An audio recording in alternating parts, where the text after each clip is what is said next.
You know how they say one small decision can change your entire life? Well, I never believed that until the day I decided to surprise my husband at work with lunch.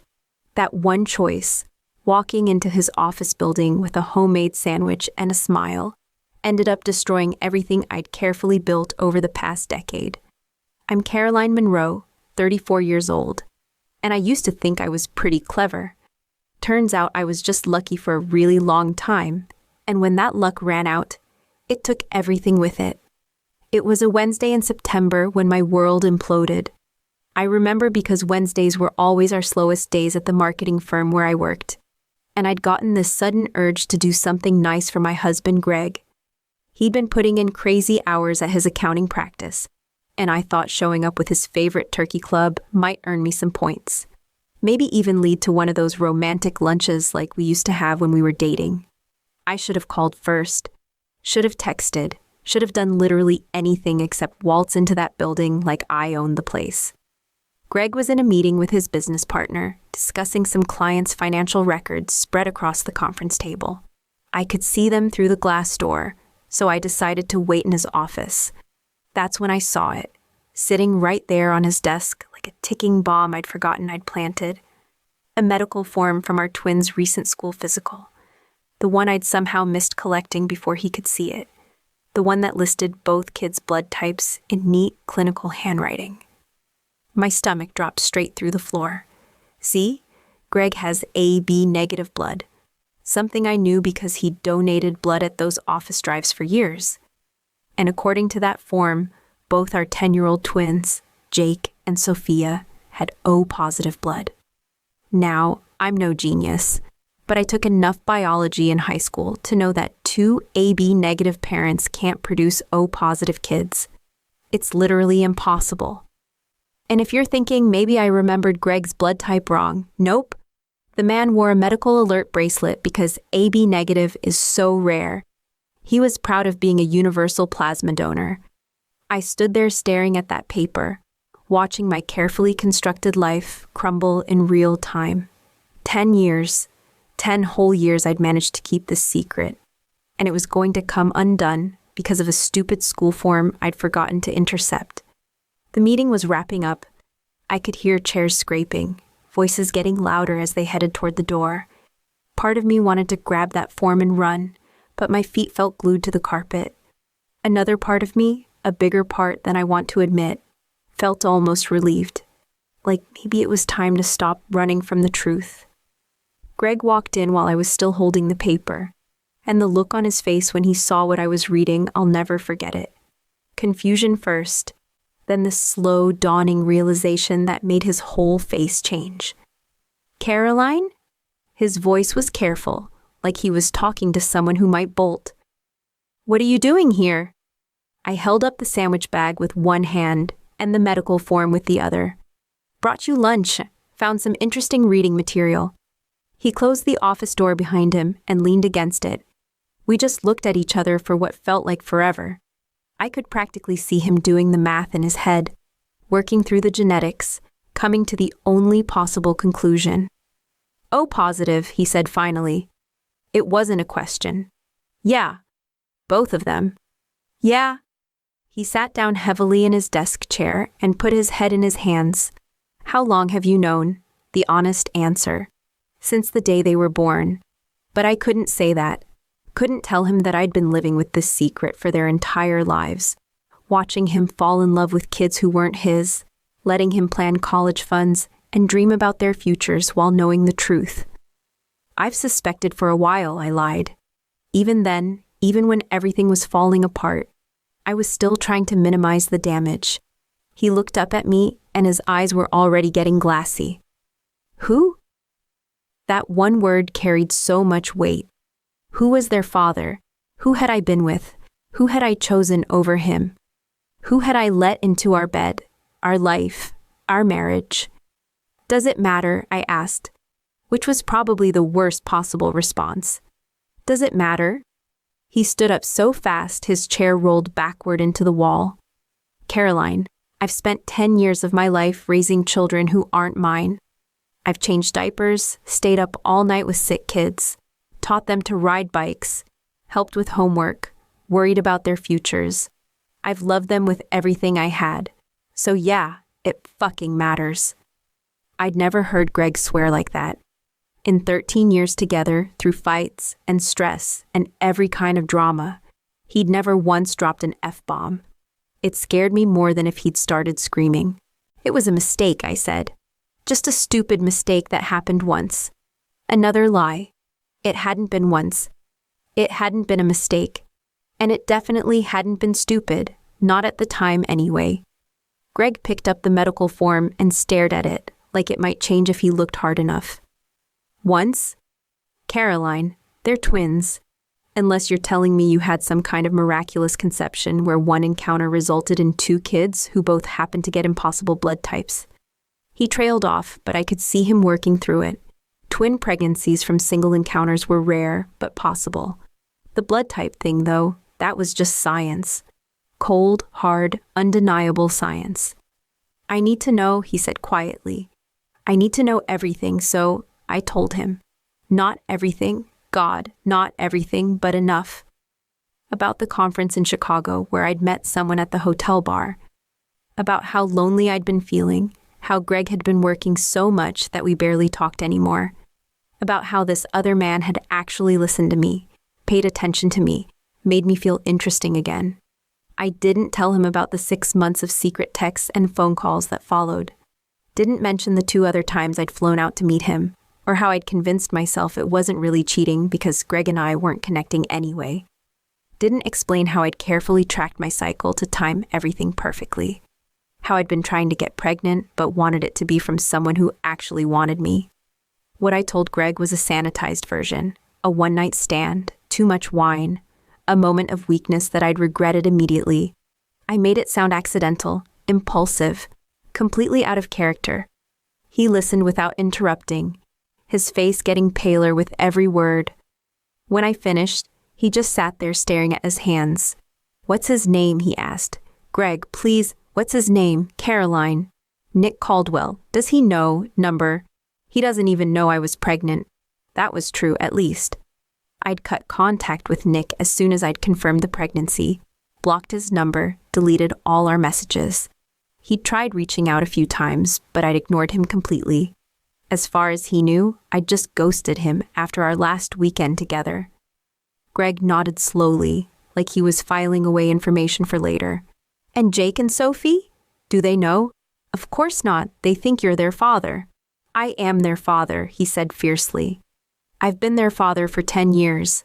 I'm the one who walked the floors when they had colic. I'm the one who taught Jake to throw a baseball and Sophie to drive stick shift. I'm the one who's been saving for their college funds since they were born." "You're right," I said, and for a moment I thought maybe we could work through this. Maybe the fact that he'd been such an amazing dad would matter more than the biology. "You're absolutely their father in every way that counts." But then his expression changed, and I could see him really processing what I'd told him. The timeline, the deception, the fact that I'd let him believe something for 10 years that simply wasn't true. "You knew," he said. "When they were born, you knew they weren't mine. I wanted to lie again, but what was the point?" "I suspected." "You suspected." He laughed, but there was no humor in it. "You suspected our newborn twins weren't mine, and you just what? Decided to roll with it? See how long you could keep up the act?" "It wasn't an act, Greg. I love you. I love our family.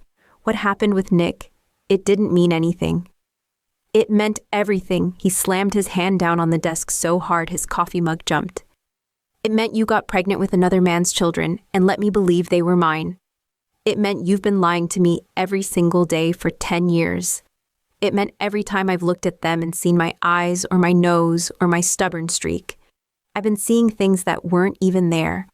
That hit me hard because it was true. Greg was always pointing out resemblances that didn't exist. How Jake had his determination, how Sophie had his laugh. I'd encouraged it, played along, even convinced myself sometimes that maybe they really did look like him. "They love you," I said desperately. "You're the only father they've ever known." "And whose fault is that?" He was crying now, tears running down his face while his voice stayed steady. Whose fault is it that they're going to grow up thinking their father abandoned them? Because I can't do this, Caroline. I can't look at them every day knowing what I know now. Greg, please, we can work through this. We can get counseling, No.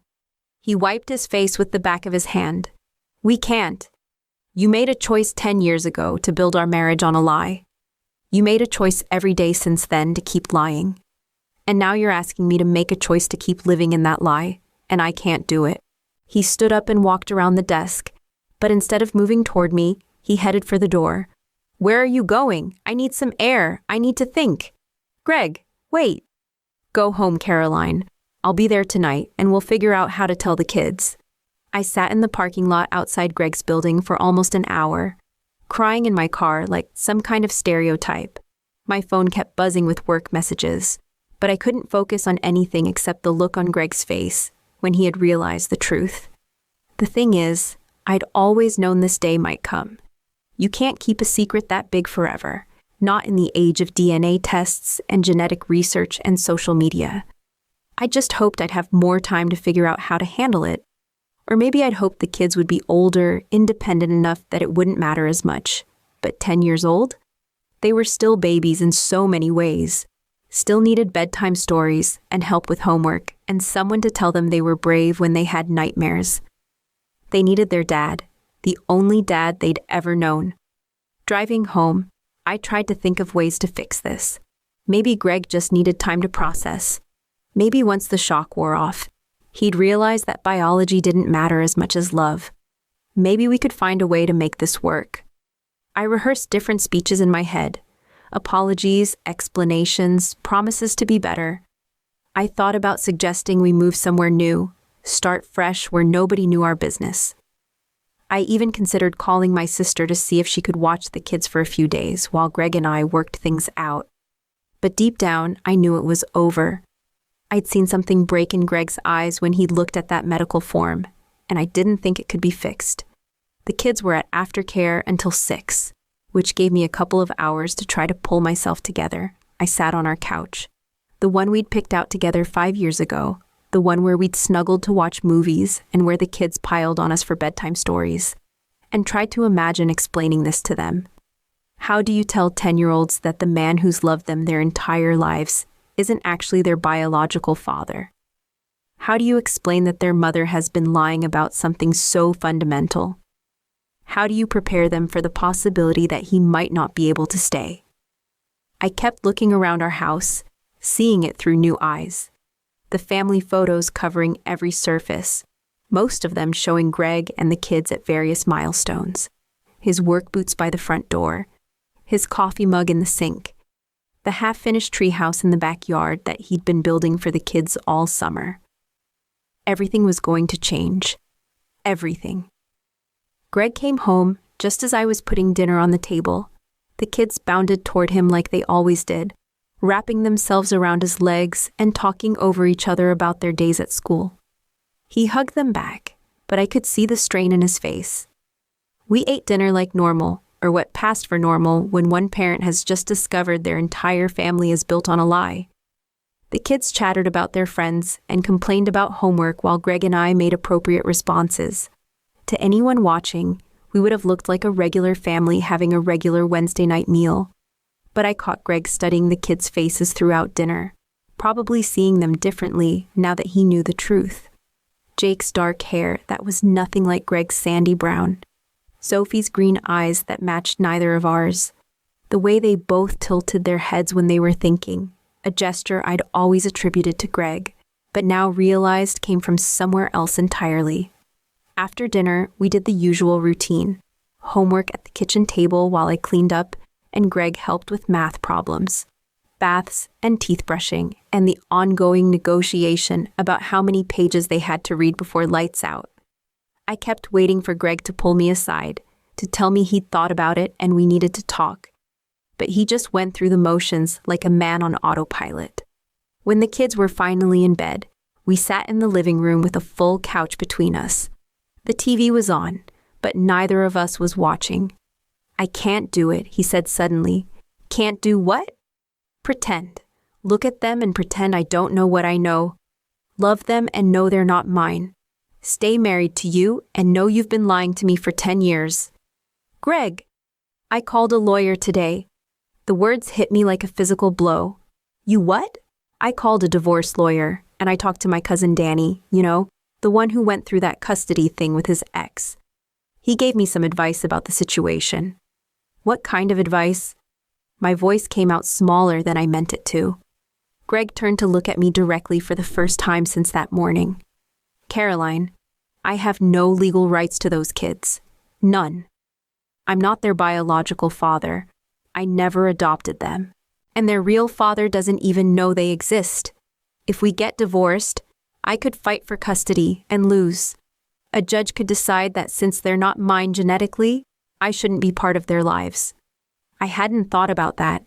In all my panicking about how to explain this to the kids, how to save my marriage, how to minimize the damage, I'd never considered that Greg might lose them entirely. That won't happen, I said.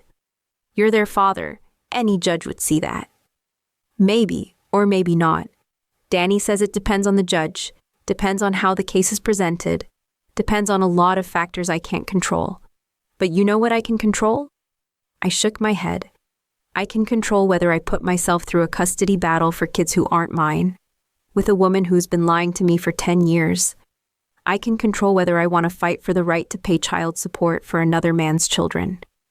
I can control whether I want to spend the next 8 years co-parenting with someone I can't trust.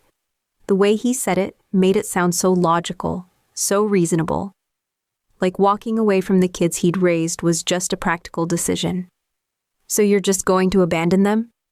I'm not abandoning them. I'm accepting reality. His voice was steady, but I could see his hands shaking. Jake and Sophie have a biological father out there somewhere. Maybe it's time he knew about them.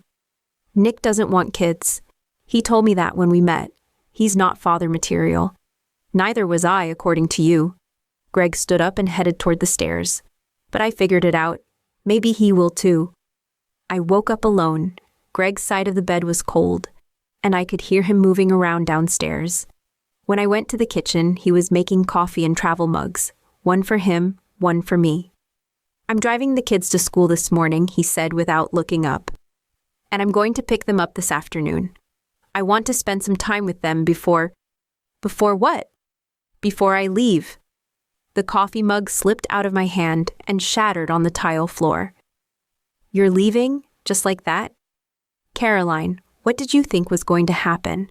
That we'd have a few difficult conversations and then go back to normal? That I'd just pretend the last 10 years weren't built on a lie? I knelt down to pick up the ceramic pieces, grateful for something to do with my hands.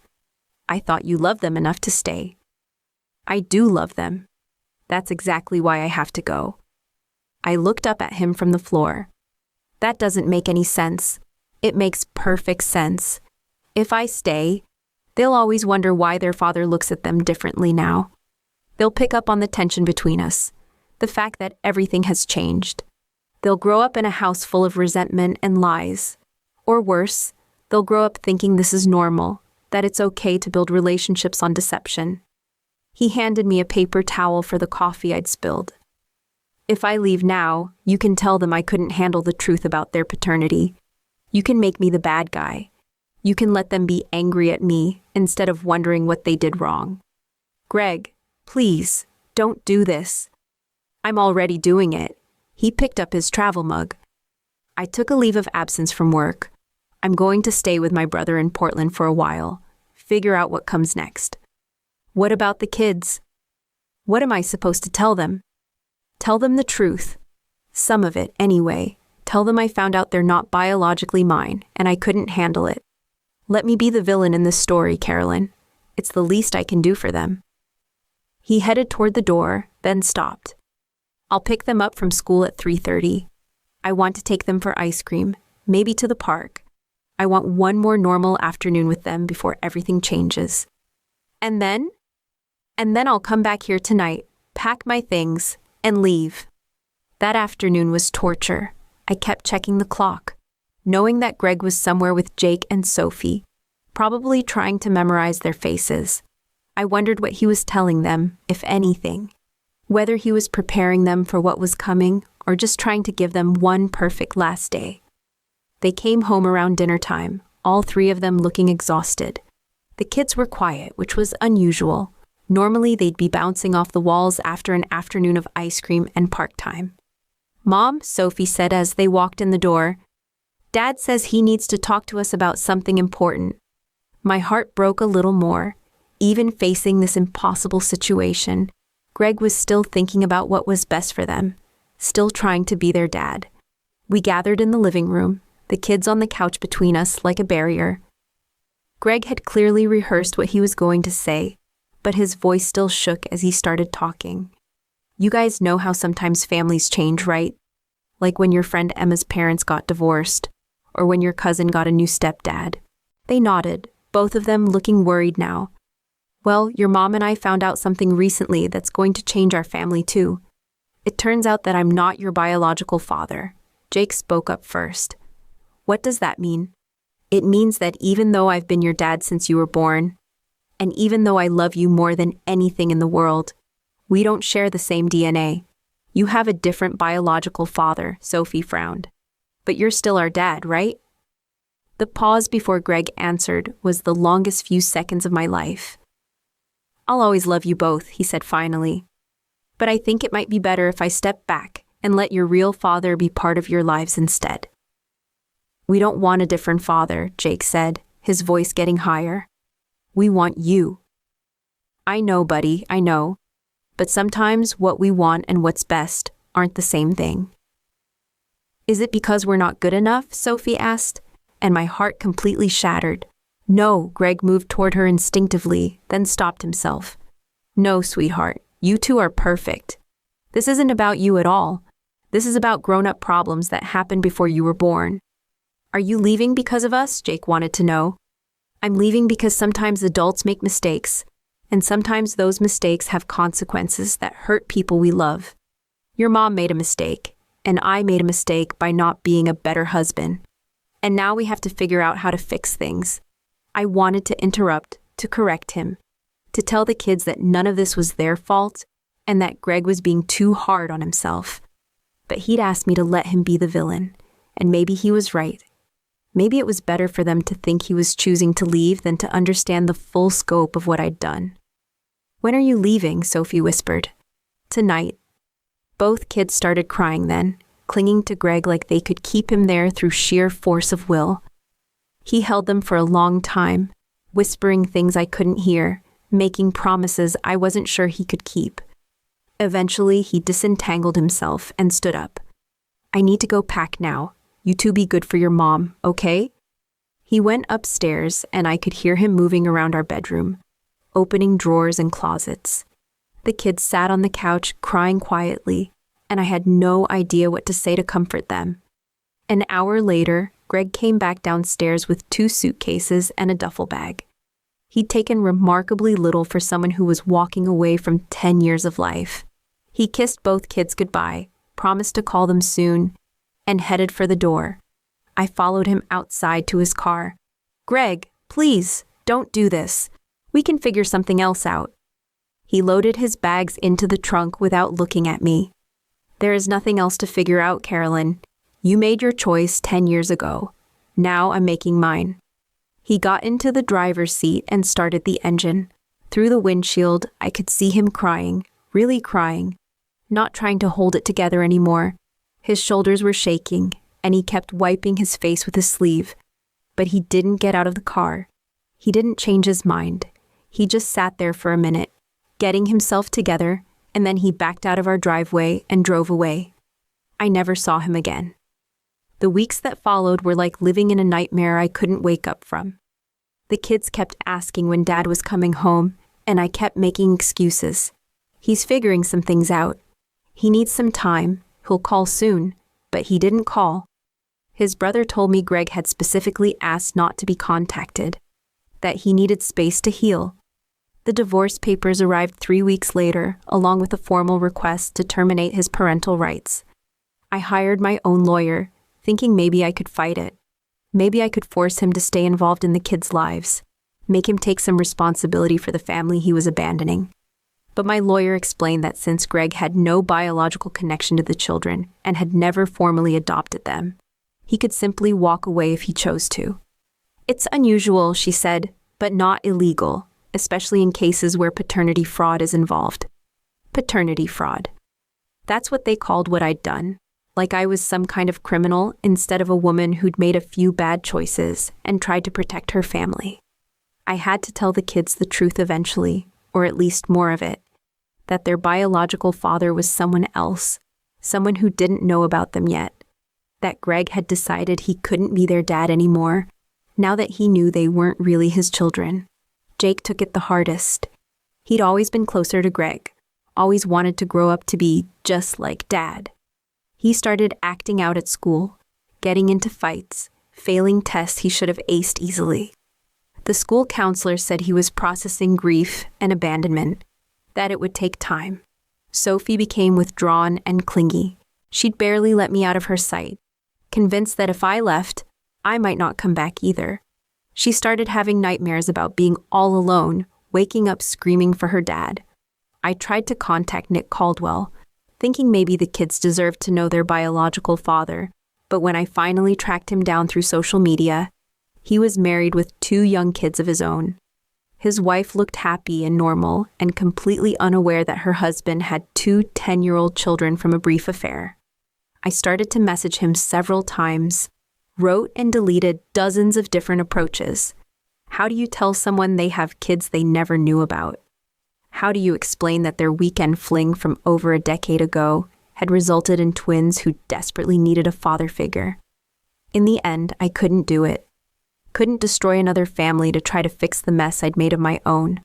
So it's just us now, me and Jake and Sophie, figuring out how to be a family without the person who had held us all together. The kids are in therapy, trying to understand why the dad who loved them so much could just disappear. I'm working 2 jobs to keep up with the mortgage on a house that feels too big and too empty. I tell myself that if I could go back, I'd make different choices. I'd work harder on my marriage instead of looking for excitement elsewhere. I'd be honest with Greg from the beginning instead of building 10 years of lies. But I'm not sure that's true, because even now, even seeing what those choices cost me, part of me is still angry that Greg couldn't love the kids enough to stay. Part of me still thinks he's the selfish one for walking away from children who needed him. Maybe that makes me a terrible person. Maybe that's exactly the kind of thinking that got me into this mess in the first place. All I know is that one medical form, one moment of truth after 10 years of carefully constructed lies, changed everything. And now I'm left trying to pick up the pieces of a life I destroyed, raising 2 kids who don't understand why their father stopped loving them, and wondering if I'll ever be able to forgive myself for the choices that led us here. They say the truth will set you free, but nobody mentions that sometimes freedom feels a lot like losing everything you ever cared about.